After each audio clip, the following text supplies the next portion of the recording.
Vedare tinokuchingamidzai zvekare kune chimwe chirongwa pano paZim Facebook Secrets and Confessions. Tadzoka zvekare nemamwe mamessages. Reketsei tibva tapinda mumamessages edu atadzoka takakubatirai. Hanzi makadi zvenyu mukoma, iniwo ndine secret yangu iyo yandiinayo. Ndiri murume ane makore 56 years ekuberekwa. Ndine vakadzi vangu avo vanokwana kuita 4 uye zvekare ndine vana ivo vanokwana kuita 12. But pari zvino hangu batwa nemweya wekuti zviri nani kuti ndinge ndichizvouraya, ndinotozozvicontrola. The reason as to why ndafunga kuti zviri nani kuti ndinge ndichizozviuraya, it is because vakadzi vangu havasisina respect uye zvekare ivo vava kuita gang up on me. Ende chinondirwadza ndechekuti iro rino gore rino ndakabva ndatora vakadzi vangu ndokubva ndagara navo pasi, ndikabva ndazoti sezvamunoona kuti ndachembera, handisi kuzoda situation yekuti kana ndikazotorwa naishe then imi mobva mazosara muchirwira nhaka yangu. Umwe neumwe mukoma, sezvo ndiine mining claims angu akawanda, umwe neumwe ndakabva ndamupegera pake. Saka kubva ipapo vakabva vatanga kurangana vachindiita chirwirangwe. Saka zvinhu izvi pazvakatanga, I never even noticed kuti vakadzi ava ivo vatova gang membership chavo chavava nacho pamba pangu. So ndaiti kana ndikaenda kumukadzi mukuru mushure mekunge ndavharirwa panze neumwe mukadzi mudiki, then ndaibva ndasvikawo ikoko munhu akaita kutsamwa, then ndaizoti kana ndikaenda kune umwe ndobva ndasvika kuya zvekare munhu ari mumamood kudzamara ndavaroteta vose in one night. Kunyimwa here, kunyimwa nevakadzi vangu vandakaroora vose vari 4, vose vanondinyima ende vanozotondipa apo pavanenge vava kunzwa ivo kuti vagarisa vasina kurara neni. Ndo paunozotongoonawo zvezvo kutongoti uku kutongopihwawo kwekunzwirwa tsitsi. Saka ini ndanga ndagara ndakazviudza kuti vakadzi 4 ivavo vari right, but now ndava kubatwa nemweya wekuti zviri nani kuti ndinge ndichingozvisungirira ndobva ndafa vanhu ava vasati varangana kuti vange vachizondiisira poison. Neitika last month ndezvekuti ndakabuda ndichidawo kuti ndige ndichimborelaxa pfungwa dzangu mushure mekunge vanhu ava vanyanyisa kundishungurudza. Saka ndakabva ndazoswera musikoro wese wezuva ndisipo ndokubva ndazodzoka kumba. I think it was kuma past 9. Saka kunoku kwatigere kumasebhabhu, then ndakangotenga mastand maviri ndokubva ndangoita kuti ange achizongova stand 1, umwe noumwe ndikabva ndazomuvakirawo zimba rake. So ndakaroteta dzimba dzose. Ndokubva ndazoona kuti vose vari 4 vainge vari kumba kwemukadzi wangu mukuru. It seems as if vainge vakatondimirira vakatogara zvavo mudining. Ndakapinda paya ndokubva ndagara pasi. Chakandinetsa ndechekuti ndakati ndichinogara pasi right next to my first wife, ndokubva asimuka paya akabva anogara zvake pasofa apo painge pagere amainini vake. Ndokubva vatotanga kutotaura nyaya paya. Ndikabva ndati maswera seiko pano, ko zvandiri kuziyawo nenzara. Vose vakabva varamba vari vari queen, vakati varamba vakanyarara kudaro ndokubva vatoenderera mberi vachitotaura. Vainge vari busy vachiona zvimamovie zvavo zvemaIndia. Ndokubva ndakabva ndazosimuka ndichiti ndinokurovai mose, mazvinzwa here imi? Wai muri kundijairira kudaro? Ndakangoti ndadaro ndikabva ndatoona kutoti panapa ndainge ndatogara ndakatoteyewa, because umwe noumwe akabva angoburitsa weapon yake. Ndokubva ndabuda mumba paya ndichitiza. Saka kubva zuva iroro randakatiza until right now ndinongoti kana ndikada kuitira umwe hasha anobva atofonera vamwe vake, then vamwe vake vanobva vatouya vobva vatotanga kutondidzipa vachiti tinokurova iwe, wazvinzwa. Saka ivo vanoti pandakavatora vakadzi ava, hanzi inini ndini ndainge ndichikonzeresa kuti vange vachivengana vachiti iwewe waiti ukaenda uku unotaura zvakati. Ndava kubvunzurudzwa dzimwe nyaya mukoma dzakaitika so many years ago, zvimwe zvekutoti handichatomborangariri. Handiti munongozivawo kuti kana uri pakati pekupfimba, it is obvious kuti panewo zvimwe zvinhu zvaunenge uchitaurawo uchida kufadzawo mukadzi uyo waunenge uchida kuti ange achipindawo mumarriage newe. Saka nyaya dzose idzodzo ndinotanga kugariswa matare nevakadzi ava. Chava kundirwadza ndechekuti zvimwe zvacho zvinoitika vana vangu vakatarira. Saka ndikudawo kuti vedare renyu vange vachindipawo maadvice, otherwise ndinokwanisa kungozvisungirira hangu ndikafa. Ndinoona sekunge zviri nani ini. Vedare ndo message iyo yandakatumidzirwa ichibva kuna mukoma vedu avo. Ngatizamei kuti tinge tichitaura navo mukoma vedu ava mucomment section. Hei, pakaipa hanzi umwe neumwe ainge akatondigadzirira aine weapon rake. Ndakangoti ndinokurovai, ivo vakabva vatongosimuka vaya vana amai guru, ndokubva umwe neumwe atongobuditsa weapon, ndobva ndabuda mumba ndichitiza. Hei, hanzi ndava kutya kuti vanokwanisa kundiisira mushonga wemakonzo vanhu ava vari 4, saka zviri nani kuti ndingozviuraya hangu. Ngativapeiwo advice mucomment section. Regedzai vataenda panyedu inotevera. Nyedu inotevera yakamira sekudai. Hanzi makadi zvenyu mukoma, ndinokumbirawo kuti munge muchindiposterawo nyaya yangu makavika chitupa changu. Inini mukoma ndinobvawo kuGweru, but pari zvino ndiri muno muSouth Africa. Please hidewo location uko kwandiri, uye zvekare musazoshare manhamba angu kana kuine vamwe vanenge vachazouya vachiti vari kudawo manhamba angu. So ndakati ndigere muGweru muya mushure mekunge ndatizirwa sichazepadheni ndainge ndichiziva mudhara vakabva vati shuwa, kunze kwekuti unge uchienderera mberi nechikoro iwe wava kutoita zvekutotizirwa zvako apa situation uchiiziva. Ndikabva ndazodzingwa padheni namudhara, but ndakadzingwa kuburikidza nemaactions avainge vava kungondirakidza kuti yapanapa hatichatombodi nezvako. Zvino ndakabva ndazongotanga kungongwavha ndichingongwavhawo semunhu ainge ava nemukadzi wake, but munongoziva kuti chinhu chinonzi desperation yakashata akomana.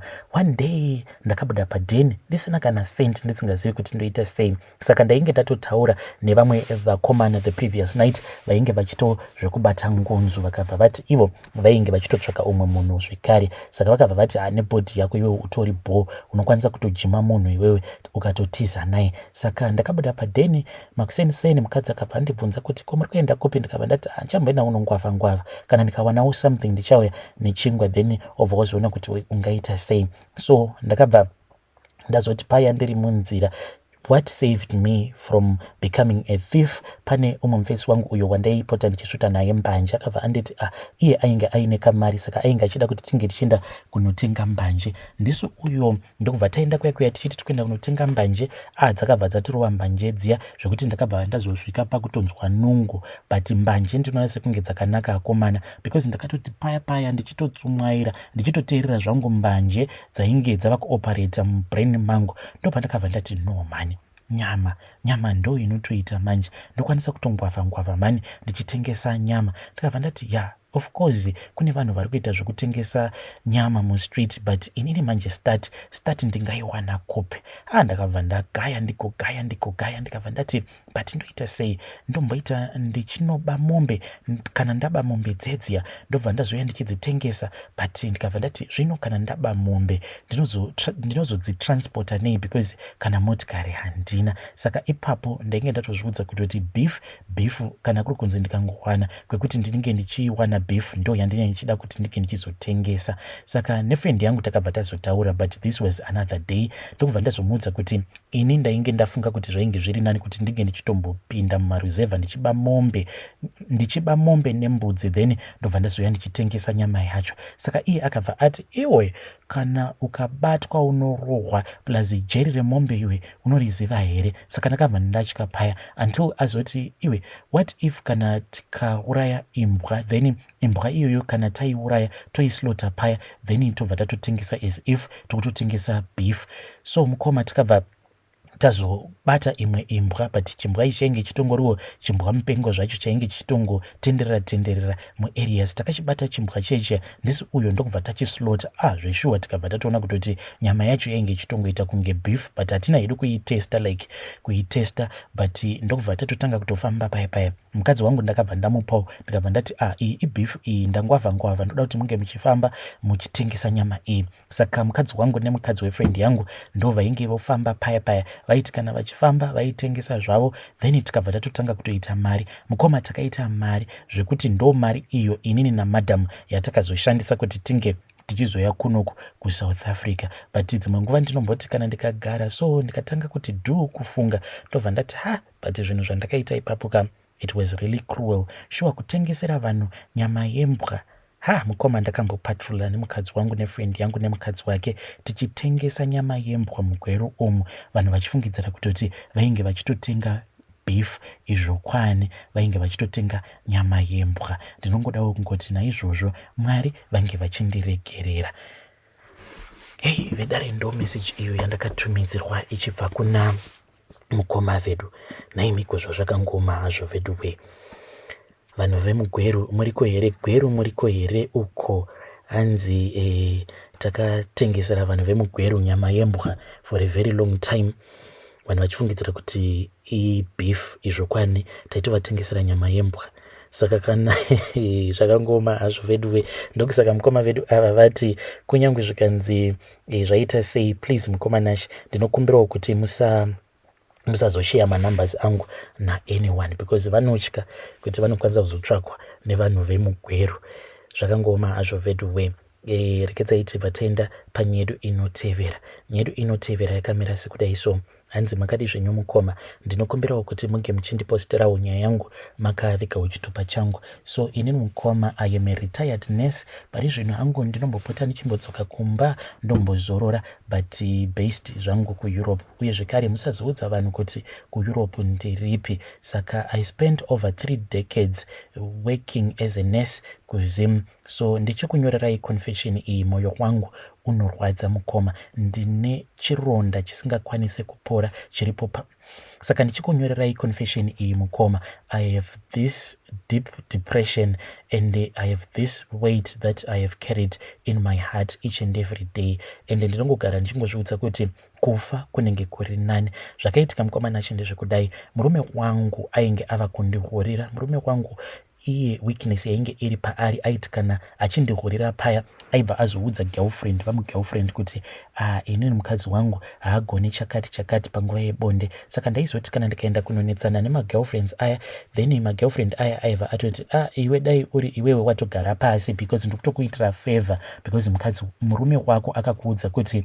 hautombokwanisi kumufadza pabonde saka nekuda kwekuti ndaigara ndichingoudzwa magara mumwoyo nemahure emurume wangu one night ndo pandakabva ndazonwa doro but usually ndaiti kana ndichienda kubasa then I would only drink after work but on that day mushure mekunge ndatukana nerimwe hure rake it was just too much for me the pain was just too much ndikabva ndangotanga kunwa doro paya I only wanted to drink 1 glass so that I can forget my pain but I kept on drinking zvekuti ndakazotongosvika kubasa ndainge ndakatodhakwa zvangu at that time ndainge ndichishanda pane chimwe chipatara kwamutoko uko saka on that night I was not just tipsy ndainge ndakadhakwa zvekurevesa then at around midnight pane umwe musikana uyo akazoudzwa she was just underage musikana uyo ainge achichema nekuda kwekuti ainge aine pamuviri saka ndakabva ndamutuka but ndakamutuka nekuda kwekuti ndainge ndakadhakwa ndikabva ndati iwe uri kuuya panapa uchindiitira noise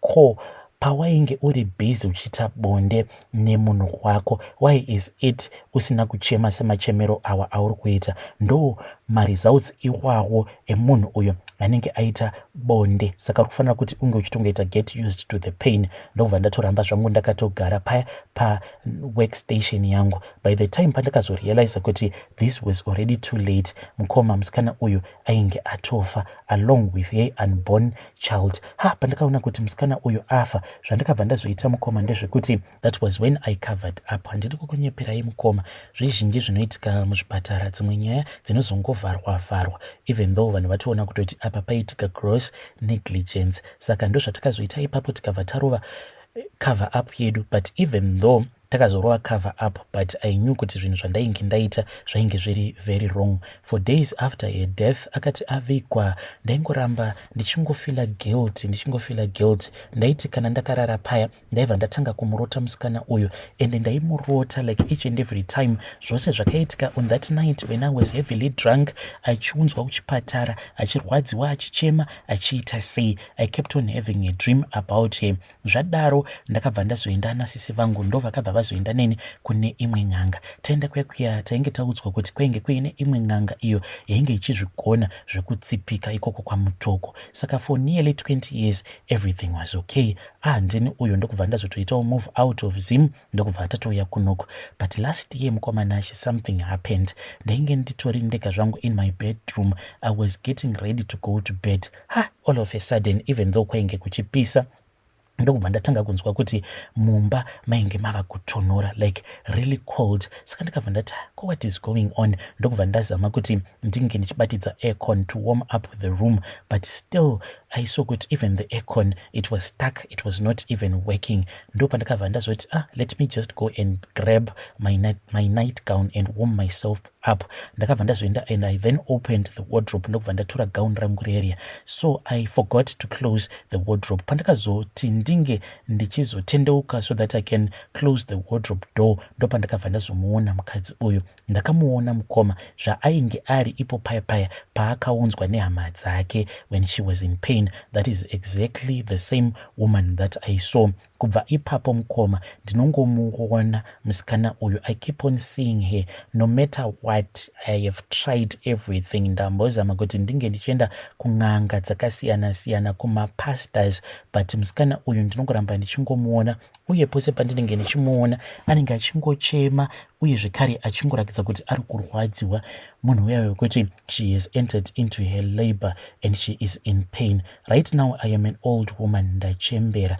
I know kuti I don't have much time left, but ndava munhu wekuti handisisina zororo.